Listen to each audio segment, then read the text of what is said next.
Bonjour et bienvenue au Rendez-vous Biblio. Aujourd'hui, on discute du concept de la charge mentale avec l'autrice, blogueuse, chroniqueuse, conférencière et journaliste pigiste Maude Goyer. En 2018, son premier roman intitulé « Maman est partie chercher du lait » a été publié et l'ayant lu moi-même, je peux vous confirmer que c'est un livre qui se lit très facilement.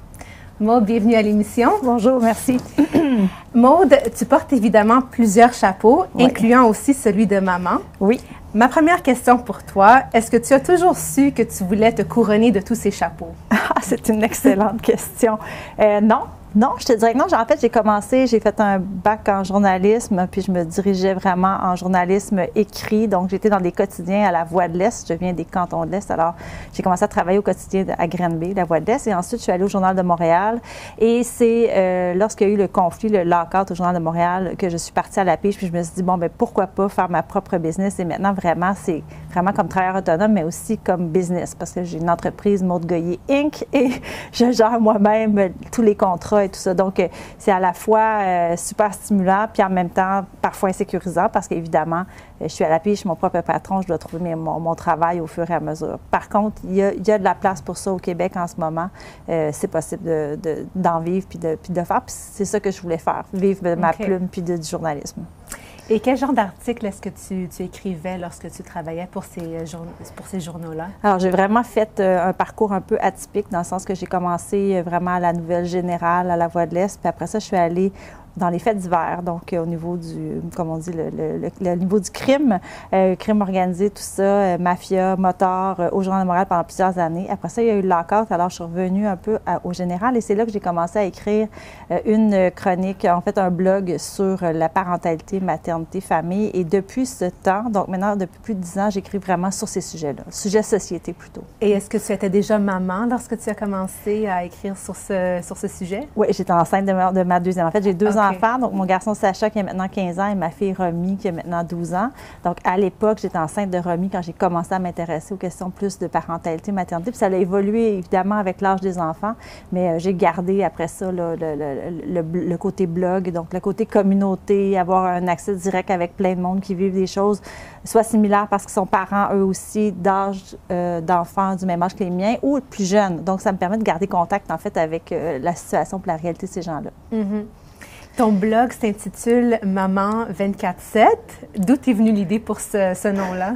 Bien, en fait, j'avais commencé après Rue Frontenac, donc qui était le média alternatif pour les gens en lock-out au Journal de Montréal. On a tenu ça à bout de bras pendant 2 ans. J'ai commencé là, puis j'ai choisi, ça s'appelait simplement Maude Goyer. Et après, je suis allée à Yahoo Québec avec mon blog parentalité, puis c'est avec eux que j'ai fait un brainstorm, puis qu'on a trouvé Maman 24/7. Parce que je pense qu'une fois que tu deviens parent, ça ne te quitte plus. Quoique, j'ai l'impression que le nom est un peu trop, maintenant target, je ne sais pas comment dire, mais il est un peu trop, pas réducteur, mais c'est-à-dire qu'on n'est pas que mère non plus. Mm-hmm. On embrasse toutes sortes de rôles.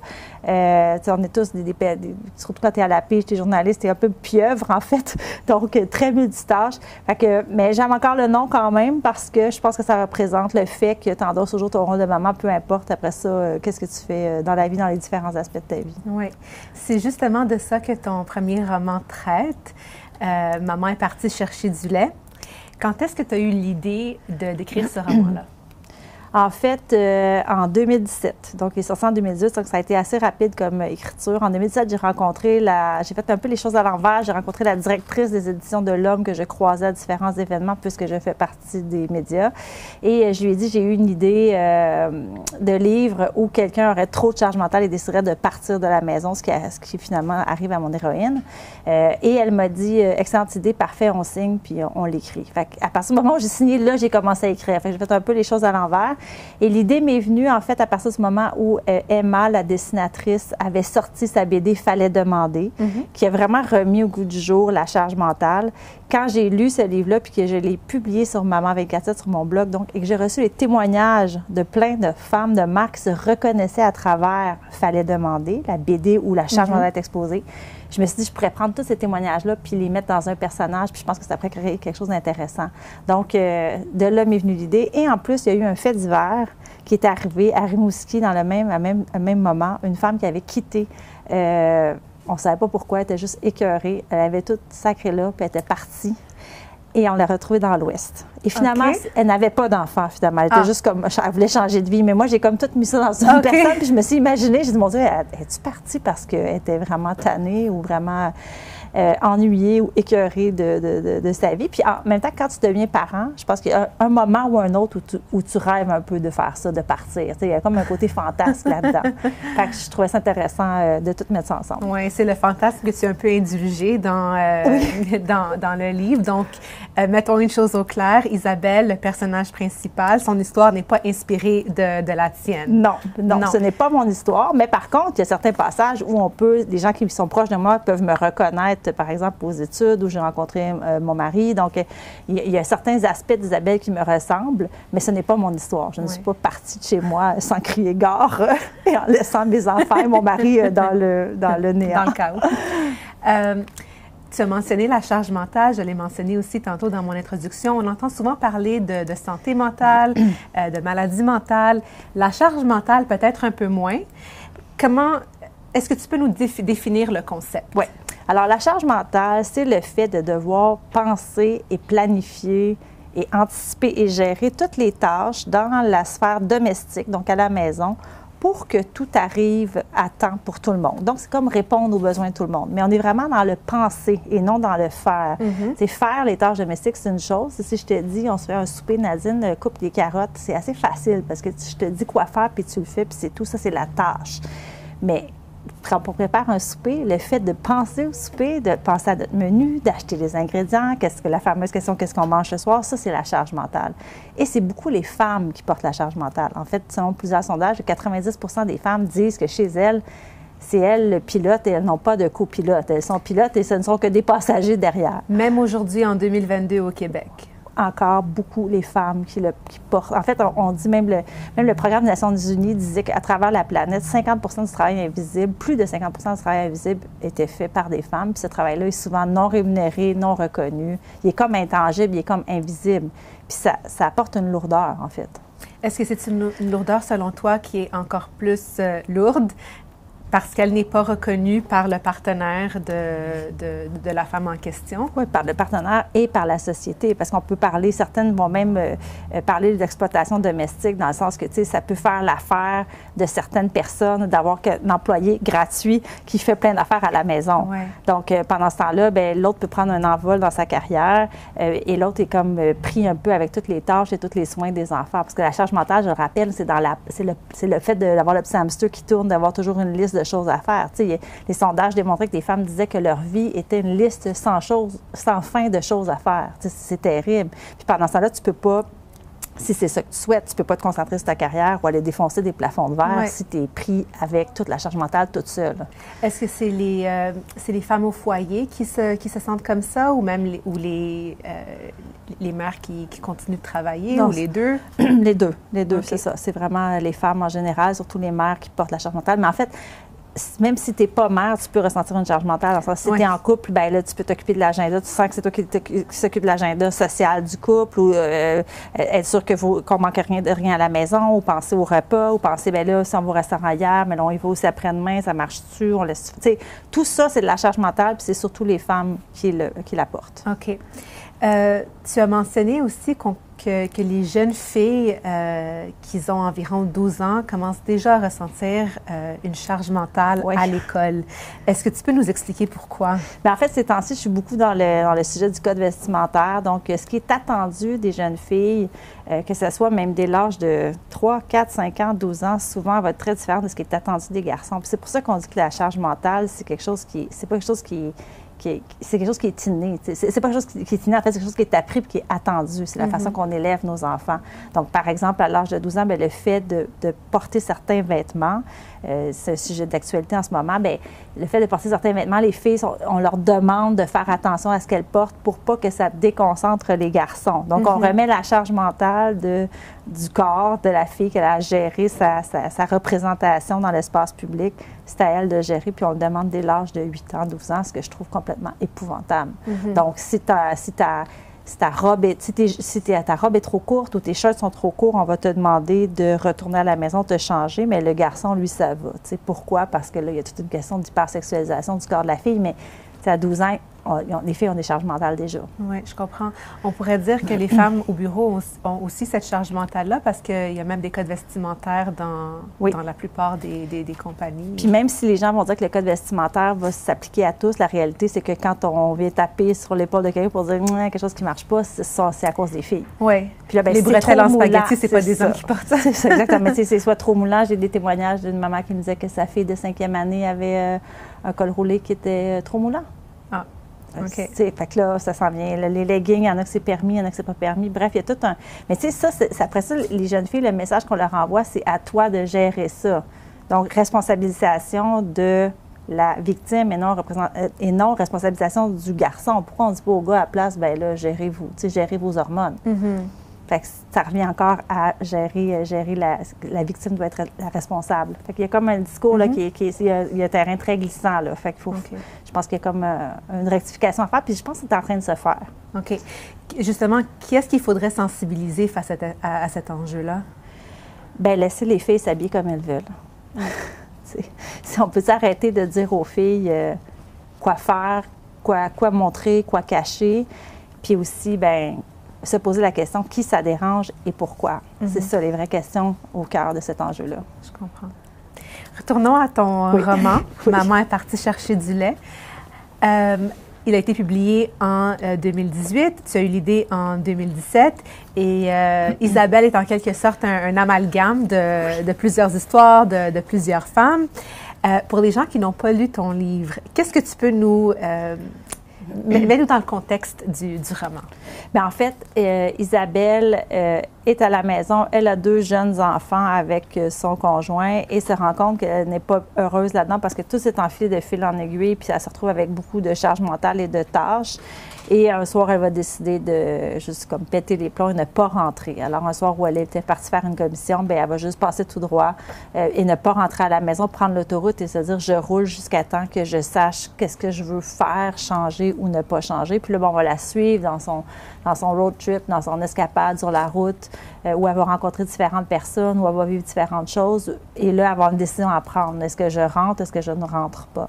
Et elle va s'en aller donc vers l'ouest et éventuellement rentrer à la maison. Puis là, bien, je ne veux pas dévoiler ce qui se passe par la suite. Okay. Mais la fin, en tout cas, est controversée. Oui, tu m'avais dit ça lorsqu'on s'est parlé la dernière fois, que la fin est controversée. Et je ne m'étais pas rendue jusqu'à la fin lorsqu'on s'est parlé, mais je me suis rendue jusqu'à la fin depuis. Et moi, je la qualifierais pas de controversée, mais je ne m'attendais pas à ça du tout. Ah non? Non, j'étais très surprise par la fin. Bon. Et il faut que je te demande s'il va y avoir une suite au roman. Ce n'est pas prévu pour le moment. Okay. Ce n'est pas prévu. Non, okay. Je me fait poser la question. J'ai des lectrices qui m'ont un peu titillée, là, puis à la maison d'édition aussi, est-ce qu'on fait une suite, est-ce qu'on fait pas une suite? Mais pour moi, je voulais illustrer c'était quoi la charge mentale. C'était ça mon objectif à la base. Et je pense que je l'ai fait. Ah oui. Donc, certainement. C'est vraiment de l'incursion dans la tête d'une mère qui est dans le jus. Là. Si vous ne savez pas c'est quoi la charge mentale, lisez ça, puis vous allez le savoir après. Mais donc, je n'ai pas l'impression que j'ai autre chose à dire. Je m'en irai peut-être ailleurs pour un prochain roman. OK. Bon, dommage. Quels ont été les commentaires de tes lecteurs et lectrices au sujet de l'histoire? Bien, en fait, beaucoup de monde se sont reconnus. Comme je te disais tantôt, je pense qu'il y a une partie de fantasme à dire, là, tu sais, moi, je pourrais penser de m'en aller, de partir, parce que pour prendre des vraies vacances. Il y a souvent des mères qui vont me dire, moi, le seul moment où je suis vraiment en vacances de toute la charge mentale de penser aux choses, c'est quand je suis pas là. Mm-hmm. Donc, c'est de se retirer physiquement de l'espace. Tu sais, c'est vraiment triste quand se passe ça, mais tu peux le faire 24 heures ou une semaine ou peu importe le nombre de jours, mais évidemment, en consultant ton conjoint, ton partenaire, pas en se poussant comme Isabelle. Donc, il y a beaucoup de gens qui m'ont dit que c'était quand même libérateur, là, qu'ils pouvaient se reconnaître dans les gestes d'Isabelle. Oui. Mais par contre, je me suis fait un petit peu obstinée sur la fin, c'est ça. Ah, OK. Est-ce qu'il y a certaines personnes qui t'ont, j'ai pas une meilleure expression en tête, mais tapé sur les doigts pour avoir illustré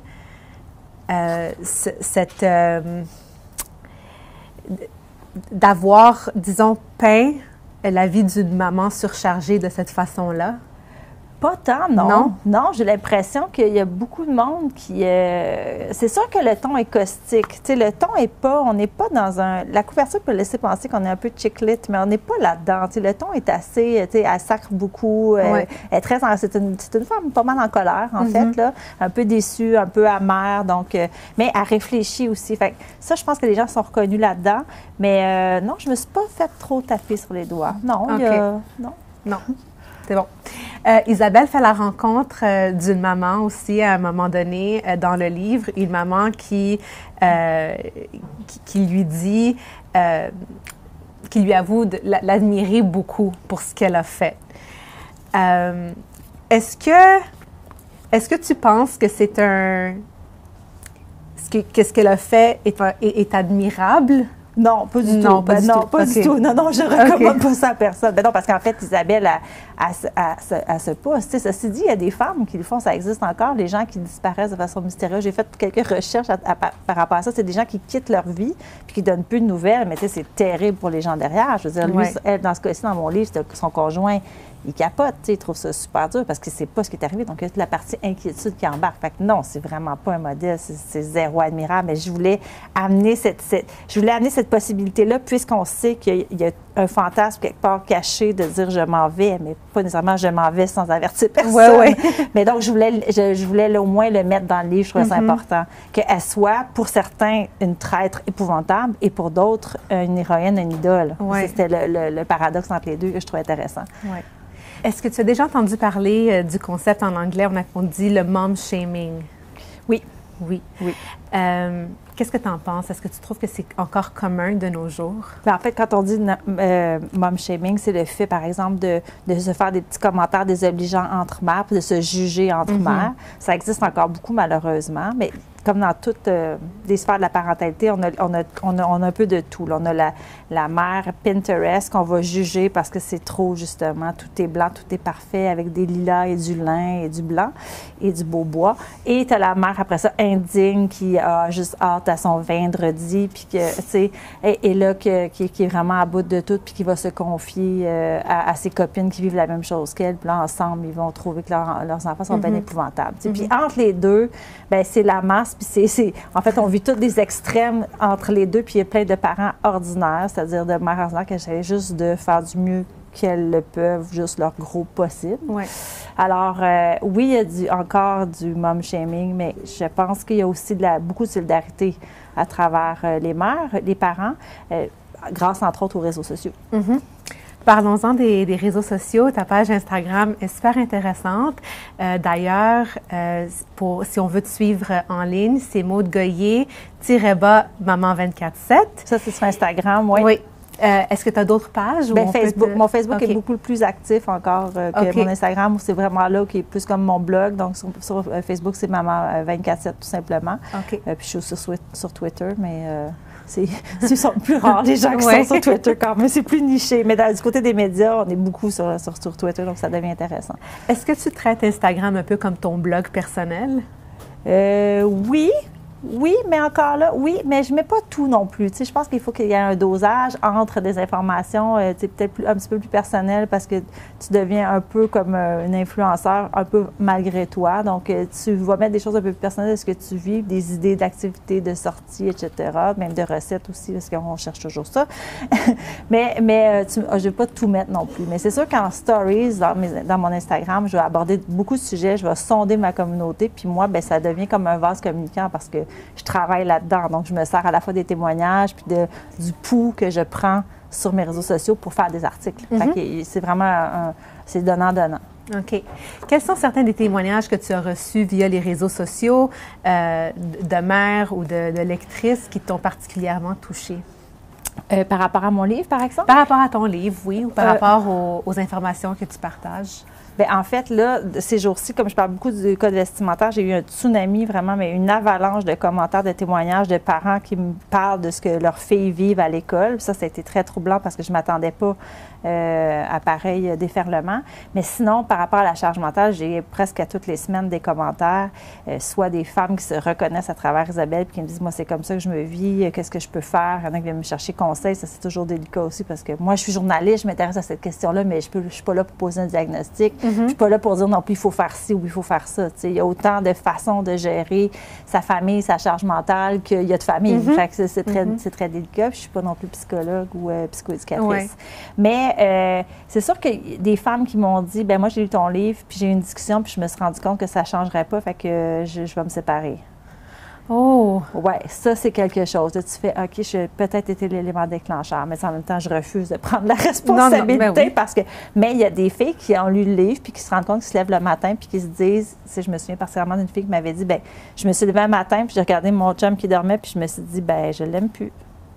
Parce qu'elle se rendait compte qu'elle était toujours dans le service aux autres, comme l'esclave de ses propres enfants puis de son conjoint dans ce cas-ci, tu sais. Ça me rend tellement triste. J'ai aussi des mères qui m'écrivent des petites anecdotes, mais qui m'ont marqué aussi. Par exemple, une fille qui me dit, ben je suis tellement dans le jus tout le temps que je suis jamais dans le plaisir avec mes enfants. Je suis toujours juste en train de faire les soins, planifier les choses. Donc, si toute ma famille part un samedi matin au verger en septembre au pommier, ben moi, je préfère rester parce que j'ai du lavage à faire, parce que j'ai à plier du linge, parce que c'est comme tu passes à côté de toute une partie de la parentalité que c'est ce qui est le fun aussi, de partager des choses ensemble. Là. La mère s'exclut de ça. Puis ça, c'est tellement triste. Donc, je trouve ça toujours, c'est particulièrement touchant pour moi. Est-ce qu'il y a, selon toi, certaines façons de sensibiliser les hommes à la charge mentale? Oui. Plusieurs façons. Super bonne question. Mais je pense que premièrement, il faut en parler. Il faut communiquer aussi. Est-ce qu'on en parle assez, selon toi? Non, on n'en parle pas assez. Puis dans le couple aussi. Mais tout ce qui touche la sphère, des fois, de l'intime, que ce soit la sexualité, les tâches, des fois, on a tendance à avoir peur que l'autre tombe sur la défensive, fait qu'on n'ose pas trop en parler. Mais je pense que l'autre ne peut pas deviner ce qu'il y a dans notre tête non plus, puis comment on se sent. La pire affaire, c'est de décider de tout lâcher, de rien faire. Puis là, ben, tu frustres, mais dans le fond, il n'y a pas rien de plus qui va bouger, parce qu'il faut que tu communiques. Fait que je pense de définir les priorités, qu'est-ce qui est vraiment important pour nous. Puis là, on va vraiment dans le détail. Moi, c'est important pour moi, je ne sais pas, moi, qu'on lave les lits à toutes les semaines, à toutes les 2 semaines, ou que le comptoir de cuisine soit spick and span. Pour moi, ça, c'est important. Mais là, si l'autre ne le sait pas, bien, il ne peut pas le deviner, ça. Puis l'autre peut dire, bien, pour moi, c'est important que, je sais pas, moi, la neige soit toujours enlevée sur le trottoir ou que le gazon soit parfait. Bien, si on décide ensemble de nos priorités puis qu'après on s'attaque à ça ensemble, bien après, le reste, c'est comme c'est des choses qui sont superflues, qui sont superficielles, qui vont par-dessus les autres affaires principales que nous, on a décidées. Et donc, mais il y a beaucoup de couples, je pense, qui justement se mettent en couple, ont des enfants, puis n'ont pas eu ces discussions-là. Puis ça peut embarquer et devenir très lourd après de redéfaire ça, parce que l'être humain est ainsi fait. Quand on prend quelque chose en charge, bien souvent, on le garde, puis on se dit, bien, tant qu'à y aller, je vais le continuer. Puis c'est là que les femmes, des fois, les mères se font un peu avoir parce qu'elles ont été enceintes, elles sont comme devenues l'experte de leur bébé. Elles mettent au monde l'enfant, congé de maternité d'1 an, donc elles deviennent encore plus expertes. Et là, se disent, tout fonctionne bien, mais parce que moi, je le fais. Quand elles retournent travailler, elles gardent tout ça. Oui. Donc là, ça devient trop. Ton travail devient comme tu vas te reposer au travail, parce que c'est tellement, ça devient trop envahi. Donc, c'est pour ça que le temps qu'a, puis l'espèce d'année, moi, je pense, où la maman est devenue fusion avec le bébé, moi, je pense que c'est un peu un piège, en fait. C'est bien mieux si tu es capable de diviser de façon équitable le congé dès le départ pour que les deux deviennent experts de leur enfant, comme ils font en Scandinavie, par exemple, où les pères sont très impliqués quand le bébé est jeune. Et là-bas, ceux qui poussent les poussettes et ont le porte-bébé, ce sont les hommes, ce ne sont pas les femmes. Donc, c'est culturel. OK. Oui, c'est culturel. C'est pour ça, ça démontre bien à quel point c'est culturel, c'est appris. C'est un rôle qui est appris. Parce qu'un bébé, là, ça a besoin de chaleur, ça a besoin d'être réconforté, puis ça a besoin de lait. Pas nécessairement la mère qui apporte tout ça. Oui, c'est vrai. Le père peut autant le faire que la mère. Ça n'a rien à voir. Donc, c'est parce que c'est un rôle qui est appris. Nous, on a internaliser ça, si on veut, que c'était la femme qui faisait ça. Puis le fait qu'on fasse le 1 an de congé vient comme confirmer ça. Puis après, on se dit, bien, moi, je sais comment. OK. Est-ce que c'est approprié de parler de la charge mentale avec les enfants? Tout à fait. Moi, je pense oui, tout à fait, justement pour, bien, premièrement, en essayant de d'élever nos garçons et nos filles de façon le plus équitable possible, donc en demandant autant aux deux, mais aussi en partageant justement la charge mentale. Tu sais, la charge mentale, ça se partage à deux si on est avec notre partenaire, mais aussi avec les enfants. Tu sais, on peut dire aux enfants, moi, en ce moment, j'ai besoin de plus d'aide parce que je suis vraiment fatiguée, je suis dans une période qui est plus difficile. Avec la pandémie aussi, les conscientiser au fait que notre santé mentale en a pris un coup. Donc, on a le droit de dire aux enfants, bien, toi, quelle tâche tu peux prendre? Puis pas juste prendre la tâche, en prendre possession au complet. Oui, oui. Donc, dire, si tu t'occupes du recyclage, mais il faut que tu y penses que c'est, par exemple, le jeudi matin qu'il faut que tu le sortes. Tu sais, moi, je ne vais pas te le rappeler. Là. La tâche, ça revient à toi. OK. Dans ce contexte-là, je ne suis pas sûre de comprendre la différence entre la charge mentale et la tâche en tant que telle. OK. Alors, en fait, la charge mentale, c'est vraiment le fait de penser à ce qu'il y a à faire. Puis la tâche, c'est de le faire. Alors, je te donne un exemple. Par exemple, on a un bébé, sac à couche. Apporter le sac à couche à l'activité, ça c'est facile. Ça, c'est la tâche. Tu apportes le sac à couche. Puis, changer la couche du bébé aussi, c'est facile. Si je te dis, il est à changer maintenant. Bon, tu le changes. Ce qui est plus compliqué, c'est de dire, est-ce qu'on a tout ce qu'il faut dans le sac à couche? Est-ce qu'on a acheté les bonnes couches? Est-ce qu'on a des achats à faire? Est-ce qu'il y a des biberons? Donc, c'est le fait de penser. Sortir les poubelles, c'est la tâche. Penser à sortir les poubelles, c'est la charge mentale. Faire la vaisselle, c'est la tâche, mais penser à qu'est-ce qu'on va manger, c'est quoi le menu, c'est quoi le repas, ça, c'est la charge mentale liée à la tâche. Et on peut même, entre conjoints, faire une liste des tâches qu'on a à faire, puis faire la liste de la charge mentale reliée à cette tâche-là. C'est fait qu'il y a le rangement, il y a le ménage, on peut penser à prendre les rendez-vous. Tu sais, aller au rendez-vous avec les enfants, ça, c'est la tâche, mais penser à prendre les rendez-vous, à quel moment que ça arrive à temps. Tu sais, on sait chez les médecins, par exemple, prendre longtemps d'avance, ça, c'est la charge mentale liée à la tâche. OK. Fait que la charge mentale, ce n'est pas le faire, c'est vraiment le penser à. OK. C'est plus clair? Oui, c'est définitivement plus clair, merci. Quels sont certains des... tu as un balado. Oui. Ça fait combien de temps? En fait, avec Naître et grandir, ça fait bientôt 2 ans. Bientôt 2 ans. Ouais. Quels sont certains des sujets dont tu traites dans ton balado? Là, pour Naître et grandir, on est vraiment dans le 0-8 ans. Ça s'appelle Famille à la une. C'est à peu près une fois par 3 semaines. D'ailleurs, je l'ai enregistré ce matin.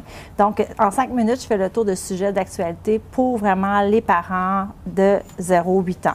Alors, par exemple, aujourd'hui, j'ai parlé des prénoms les plus populaires au Québec qui sont sortis récemment. J'ai parlé aussi... Quels sont-ils? Juste par curiosité. Là, avant, pendant longtemps, ça a été Noah. Non, pas Noah. Attendez. Pendant longtemps, ça a été William et Léa.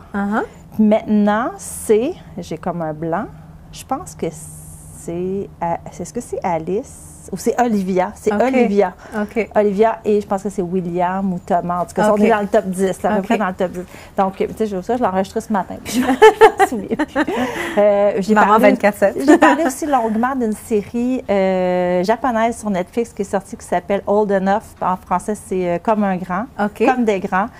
Où des enfants de 2, 3, 4, 5 ans vont faire des commissions tout seuls. Ah oui! Donc, j'ai parlé de ce sujet-là parce que ça démontre, en fait, l'autonomie et l'indépendance qu'on laisse à nos enfants. Puis comme nous, parents occidentaux, c'est intéressant parce qu'on ne laisse pas nécessairement cette autonomie-là à nos enfants. Est-ce que c'est souhaitable selon nos villes, comment ils sont faits? Peut-être pas, pour le faire de façon sécuritaire. Mais j'ai fait toute une assez longue capsule là-dessus, sur le concept d'autonomie chez les Orientaux versus les Occidentaux. OK. Est-ce que tu as une vision à long terme pour ton balado, en termes de ce que tu aimerais accomplir? Oui, et définitivement, j'aimerais ça éventuellement avoir... Là, on le fait en 5 minutes, puis c'est moi qui parle puis qui présente des sujets. Mais éventuellement, j'aimerais peut-être avoir des échanges. Donc, soit aller chez des gens, chez des familles, mais pas nécessairement du côté des experts. C'est ça, j'aimerais ça. Plus que dans mes articles, j'explore beaucoup plus les experts. Si je vais parler, par exemple, d'un sujet de société où je vais aller parler à un expert, puis j'aurai un témoignage d'une famille, mais j'aimerais ça, plutôt dans mon balado, ne faire que des familles. Donc, m'en aller, par exemple, chez Nadine qui vit telle chose, puis là, elle m'en parle, puis après ça, peut-être, on discute de solutions ensemble. C'est plus du côté pratico-pratique. C'est intéressant, ça. J'aimerais vraiment ça. Mais je pense que le balado va évoluer. Là. Ça va faire 2 ans qu'on a le même concept. Je pense qu'on va y arriver. OK, on va rester à l'affût. Ça me semble très intéressant. Et puis, tu es conférencière aussi. À quand remonte ta première conférence? Tout ça après mon livre, en fait. Comme le livre est sorti en octobre 2018, moi, je pense que c'est au printemps 2019 que j'ai commencé, donc à la fois dans des écoles, des organismes communautaires, mais aussi des entreprises. Et je l'ai donné beaucoup dans des bibliothèques et dans des différentes municipalités, particulièrement, évidemment, en Zoom pendant la pandémie.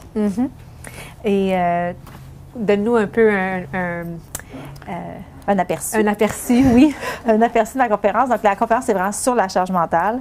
Et je parle donc à la fois de qu'est-ce que c'est quoi le concept, d'où ça part, d'où ça vient, c'est quoi les racines. Est-ce que c'est un problème? C'est parce que des fois, il y a des gens qui disent, ben moi, je porte plus de charge mentale, mais ça ne me dérange pas. Donc, est-ce que c'est un problème? On démêle un petit peu ça. Puis, à la fin, on parle évidemment de solutions. Est-ce que ce l'est nécessairement un problème? Oui. Oui, quand c'est pas équitable. Okay. Parce que ça va créer d'autres inéquités que des fois qui sont des angles morts qu'on ne se rend pas compte. Mais je te donne juste un exemple. Si tu décides d'être maman à la maison puis que tu n'as pas négocié quelque chose au point de vue financier, bien, qu'est-ce que tu veux dire par là, négocier? Bien, par exemple, si toi, tu te retrouves à temps plein à la maison puis que tu n'as pas nécessairement de REER ou de fonds de pension ou un certain salaire qui est versé, bien, tu peux te retrouver vraiment dans la merde. Puis, d'ailleurs, les personnes pauvres au Québec, 70 des personnes pauvres au Québec, ce sont des femmes. Donc, il faut faire attention. Oui, c'est ça, c'est un gros chiffre. Donc, il faut faire attention il peut y avoir un impact financier au fait de prendre plus de charge mentale, donc d'être plus à la maison, si on n'a pas assuré un peu nos arrières. OK. Et est-ce que ce sont souvent des mamans, des femmes qui sont aussi mamans? Oui. OK. Oui, c'est ça, exactement. Oui, tout à fait. Donc, il peut y avoir un aspect financier, mais il peut y avoir un aspect sur ta vie professionnelle, le fait de, par exemple, je ne sais pas, de sentir que tu as plus d'obstacles qu'un homme ou que ton chum, ton partenaire, pour accéder à un autre poste ou accéder à certaines augmentations de salaire, par exemple. Si toi, il faut que tu quittes à tous les jours à 3 heures, parce qu'il faut que tu ailles chercher les enfants à la garderie, mais que l'autre peut travailler toutes les heures qu'il veut, bien, c'est sûr qu'à un moment donné, après 10, 15, 20 ans, ça crée une iniquité. Là. Oui, absolument. Absolument. Est-ce que tu planifies écrire un autre roman? Oui, j'aimerais vraiment ça. Est-ce que tu as une idée en tête? Ça commence tranquillement, pas vite. OK. Est-ce qu'on peut avoir un scoop? Je pense que j'avais parlé du couple.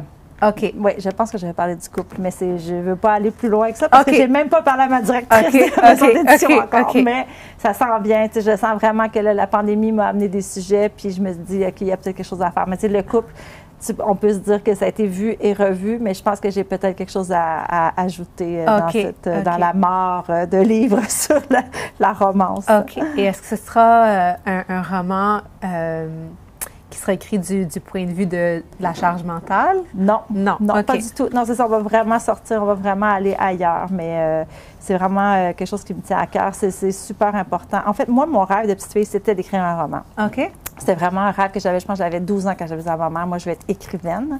Puis elle m'avait dit, tu sais, vivre de ta plume au Québec, c'est pas facile. Journaliste, ça te tenterait pas à place? Il me semble que tu écris bien, tu aimes la communication. Je dis, OK. Puis j'ai jamais dérogé. Mais moi, dans le fond, je voulais écrire des romans, c'est ça que je voulais faire. Donc, j'en ai fait un, mais le buzz ressenti quand ton livre sort, puis que tu as des commentaires des gens, puis quand le lancement se fait, est tellement grand que je faut absolument que je revive ça. Ah, c'est beau, c'est beau d'entendre ça. Merci. Ben là, tu n'as pas encore publié ton deuxième livre, mais est-ce que je peux comprendre que tu planifies en écrire beaucoup durant les prochaines années? Je ne sais pas. Mais c'est sûr que c'est un projet. J'écris assez rapidement, mais j'aimerais ça me faire un meilleur plan. Tu sais, lui, il a été très spontané, il a été écrit vite, il a été écrit avec une idée de où est-ce que ça s'en allait, mais sans beaucoup de plans. J'ai plus d'expérience, j'ai pris un cours à l'UNRS sur la scénarisation. Il y a des petites choses que je voudrais comme faire mieux. OK. Donc, il va être peut-être mieux préparé et peut-être aussi que l'histoire va en ressortir un peu plus complexe. Okay. Parce que moi, je le regarde avec un regard très critique, ce premier roman. Il a les défauts d'un premier roman. Donc, j'aimerais ça, si j'en fais un deuxième, prendre plus mon temps, faire un... C'est pour ça que je n'ai pas parlé à ma directrice.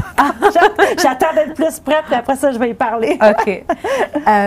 Est-ce que tu connaissais déjà la fin du livre lorsque tu as commencé à l'écrire? Oui. OK, tu savais déjà que tu voulais que ça se termine de cette façon-là? Oui. OK. Sans discuter de la fin en tant que telle, est-ce que tu peux nous dire pourquoi tu étais attachée à cette fin-là?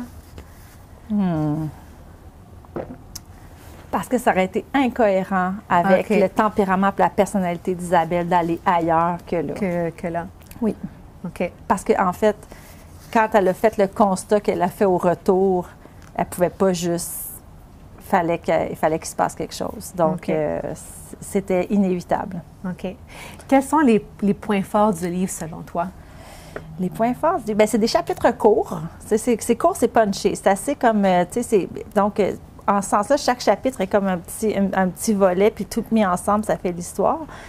D'ailleurs, et ça, c'est un des défauts, selon moi aussi. C'est une force, puis c'est un défaut, parce que le défaut, je trouve que parfois, ça aurait pu être l'intrigue aurait pu être plus complexe, les personnages auraient pu avoir une évolution peut-être plus importante aussi. Si on pense, par exemple, à Jean-Michel, j'aurais aimé ça qu'il y ait plus de profondeur, peut-être pas assez. Mais ça, c'est les défauts d'un premier roman. Mais je pense que le point fort, c'est ça, c'est que ça, comme on dit, un page-turner, c'est facile à lire, tu as envie de le lire, c'est enlevant, puis tu t'identifies à Isabelle aussi. En tout cas, il y a j'ai eu beaucoup de témoignages de femmes, de mères qui m'ont dit, moi, je me suis reconnue, là, puis je comprends sa colère, qui est aussi de la tristesse, en fait. Oui. Elle est très transparente, ça c'est certain. On sent qu'on la connaît, même si elle n'existe pas dans le fond, mais on la comprend, puis c'est très facile de faire preuve d'empathie envers elle. Même moi qui n'ai pas mère, je comprenais vraiment ce qu'elle ressentait. Puis je trouve que ça fait la beauté du livre aussi, de s'attacher à l'héroïne de cette façon-là, puis de vouloir qu'elle aille bien. C'est un beau compliment. C'est un très beau constat, une belle observation. C'est vrai moi, j'ai eu de la misère à la laisser partir aussi à la fin. Puis c'est là que je me rends compte que comme auteur, c'est un peu facile de retourner, de faire une suite. Puis je juge pas ça, là, mais tu sais, c'est facile parce qu'on veut aussi les retrouver. Mais dans mon cas, ça sera juste un piège, je pense, parce que j'ai... Mais on ne sait jamais. On se croise les doigts.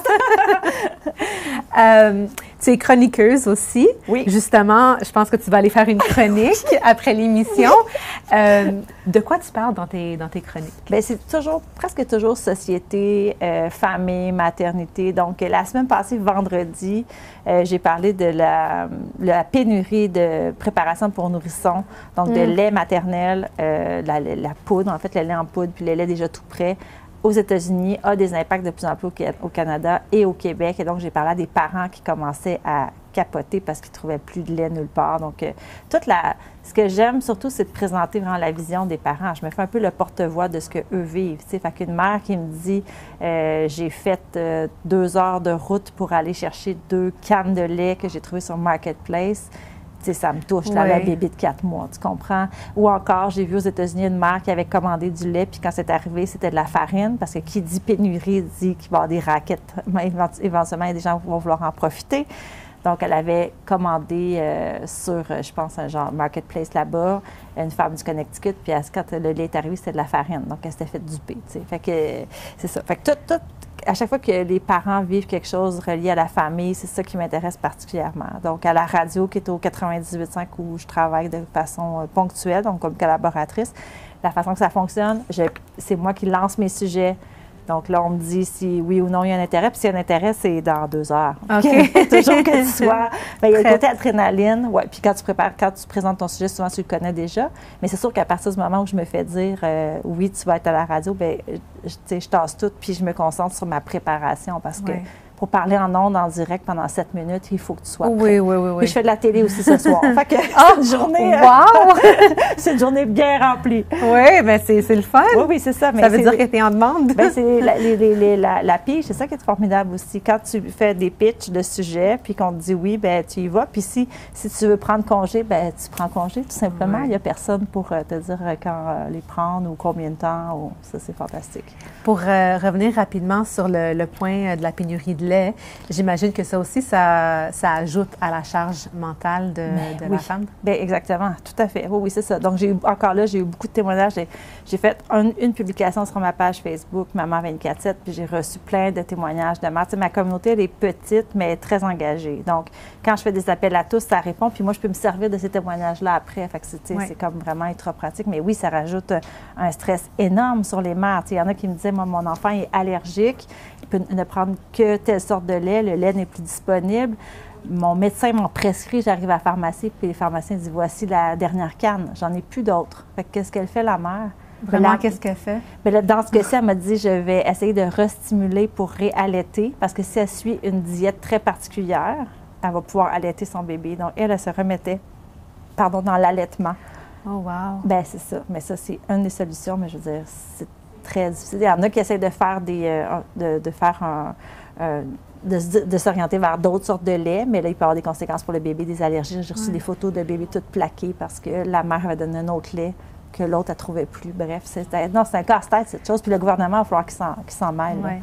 Puis encore une fois, comme ça retombe sur les épaules de la femme. Ouais. Bien, beaucoup. C'est sûr que les jeunes papas sont beaucoup plus impliqués maintenant, ce qui est bien, là, depuis que le congé parental a été rallongé. Mais encore là, on le sait, contrairement, comme je disais tantôt, à d'autres pays, bien, souvent, les gars vont prendre un 4, un 5 semaines. Et les femmes vont se sentir expertes de leur bébé et elles vont garder ça avec elles ensuite. Donc oui, c'est encore beaucoup les mères qui vont, surtout le côté nourricier, l'alimentation, ça va être encore beaucoup les mères qui vont porter ça sur leurs épaules. En termes de solutions, tu as mentionné la communication entre le couple et avec les enfants, mais est-ce qu'il y en a d'autres? Oui, bien, c'est sûr que tout le côté, là, l'éducation genrée ou non genrée, le fait de ne pas avoir des attentes, si on veut changer pour les prochaines générations, de faire très attention à ce qu'on demande à nos filles. En ce moment, les petites filles, souvent, leur demandent on va leur mettre un petit aspirateur, une petite cuisinière très vite dans les mains. Ils vont se sentir valorisés par ça. Puis on va attendre d'une petite fille qu'elle soit, par exemple, je ne sais pas, souriante, qu'elle soit belle, qu'elle soit douce, qu'elle soit empathique. Et les petits garçons, bien, ça va être qu'ils soient courageux, qu'ils soient drôles. C'est encore très genré. Plus on va défaire ça, puis qu'on va permettre aux petites filles de faire toutes sortes de choses, de faire ce qu'elles ont envie, qu'on leur montre plein de rôles différents, plus elles vont pouvoir mettre leurs pieds à terre après aussi, puis dire, bien, c'est pas à moi que tout revient. Donc, avoir une meilleure estime d'elles dans plein de sphères, ça va finir par changer les choses. Donc, faire vraiment attention au rôle qu'on attend de nos enfants, je pense que c'est très important. Puis, donc, il y a ça, il y a la communication, il y a d'impliquer les enfants, puis il y a de faire attention, étrangement, aux réseaux sociaux, c'est à notre gestion des réseaux sociaux.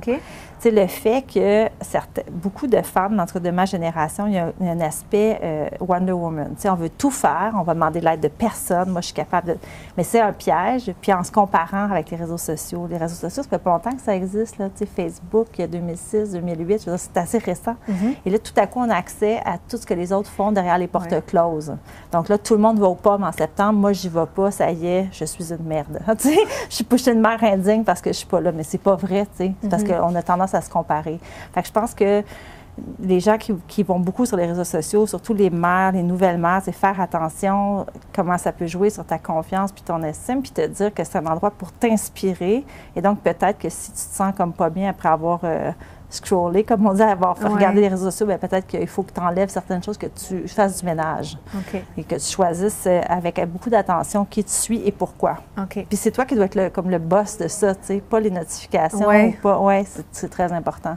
Tu as parlé d'éducation genrée tantôt. Est-ce que selon toi, les Québécois et Québécoises sont prêts à se séparer, disons, de l'éducation genrée? Moi, je pense que oui. Je pense que c'est vraiment un mouvement qui est fort, qui est déjà amorcé, qu'on pense aux vêtements. T'sais. Avant, on trouvait que des vêtements roses ou bleus ou avec des messages tellement belles comme maman. Puis pour le garçon, c'était fort en mathématiques. C'est complètement... Ou encore les magasins de jouets où tu as comme toutes les rangées bleues puis les rangées roses pour orienter les parents dans leur recherche. T'sais. Je me souviens d'avoir cherché un microscope pour ma fille quand elle avait, je sais pas, 6-7 ans, puis de me faire dire, voici le microscope, il était rose, tu sais, alors que ça n'a rien à voir avec le... Pourquoi noir? On ne pourra pas noir juste comme un objet scientifique. Fait que je pense que oui, puis ça, c'est en train de changer. On le voit maintenant, beaucoup de vêtements non genrés. Les magasins, comme je te parle là, il y en a de moins en moins. On en parle beaucoup dans la littérature jeunesse, de défaire les genres. Un titre qui me vient en tête, La princesse qui pète, ou Élise Gravel qui a écrit plein de livres aussi sur ça. Donc, Élise Gravel, c'est une autrice en or pour tout déstigmatiser puis défaire les genres chez les enfants, mais vraiment chez les petits, dans 0,5. Elle a plein de livres là-dessus. C'est super intéressant. Donc, c'est une éducation qui doit être faite à la maison et à la maternelle, à la garderie. À l'école, mais oui, bien sûr, dans les CPE. D'ailleurs, il y a le secrétariat de la condition féminine avait fait un pamphlet là, pour que les CPE, les garderies, fassent attention aux jouets qui font rentrer à la garderie, parce que ça aussi, je me souviens d'une maman qui me disait, les enfants avaient fait des couronnes pour la fête des rois à la garderie, puis elle se rendait compte qu'il y avait 2 tables, une pour les garçons, une pour les filles, puis là, les couronnes que les filles bricolaient, c'était avec du rouge, du rose, du doré, puis les couronnes que les garçons faisaient, c'était avec des couleurs dites de garçons. Puis la mère, s'était insurgée, puis elle avait dit, mais pourquoi vous faites ça? Faites pas ça. Laissez les enfants choisir les couleurs. C'est ridicule quand tu y penses. Fait que Fait que tu sais, ça s'en vient parce que les enfants en parlent, puis parce que les parents en parlent de plus en plus. Puis là, les éducatrices deviennent sensibilisées, puis là, les directions des garderies deviennent sensibilisées. Donc, tout ça est en train de... comme un mouvement qui se fait. Donc, je pense que oui, ça commence à la garderie aussi. OK. Maud, quels sont tes projets pour la prochaine année? Prochaine année, là, je pars tout l'été, premièrement. OK. Fait que ça, c'est un beau projet. Donc, je vais probablement écrire justement, parce que je tasse un peu la job pour me concentrer sur un deuxième roman. Fait que ça, pour mon été, ça va être ça avec donc ma famille. Je pars. Après ça, bien, c'est sûr que c'est juste de continuer. C'est si je pouvais avoir un micro de façon vraiment régulière à la radio, parce que moi, en ce moment, mon kick, ma vraie passion, c'est la radio. Tu sais, j'aime beaucoup encore écrire, mais j'aime vraiment beaucoup la radio. Fait que si je pouvais avoir quelque chose de très, très régulier, j'aimerais ça. Est-ce que tu aimerais avoir ta propre émission? Moi, je suis vraiment une chroniqueuse. Je suis pas sûre que je suis une animatrice. Moi, je suis vraiment quelqu'un qui apporte des sujets. J'aime ça être liée avec une certaine actualité, puis changer de sujet. Fait que je n'ai pas la... Non, j'ai pas ça. J'ai pas ça en moi. Moi, c'est vraiment le côté collaboration, faire partie d'une équipe. Puis là, je le fais de façon ponctuelle, mais c'est vraiment moi qui apporte le sujet, puis on me dit oui. Mais si on me disait, par exemple, tu es en onde à tous les jours ou à tous les vendredis, bien, je serais heureuse parce qu'au moins, j'aurais comme ma case d'arrêter. Là, c'est jamais de... Comme là, tu sais, je vais être en onde tantôt dans 15 minutes, mais... Tu sais, j'aurais mieux dire, ben non, moi, c'est toujours le vendredi, donc c'est classé. Fait que il y a ça comme projet, un deuxième roman, puis juste continuer à écrire pour mes différents clients, que ce soit magazines et journaux. OK. Bien, Maud, on te souhaite bonne chance avec ça, une très bonne continuation. Merci. Merci d'avoir été avec nous. Ça a été un plaisir. Je vous remercie, vous aussi, à la maison, d'avoir été avec nous et on se retrouve cet automne pour la prochaine saison des Rendez-vous Biblio. Bye bye.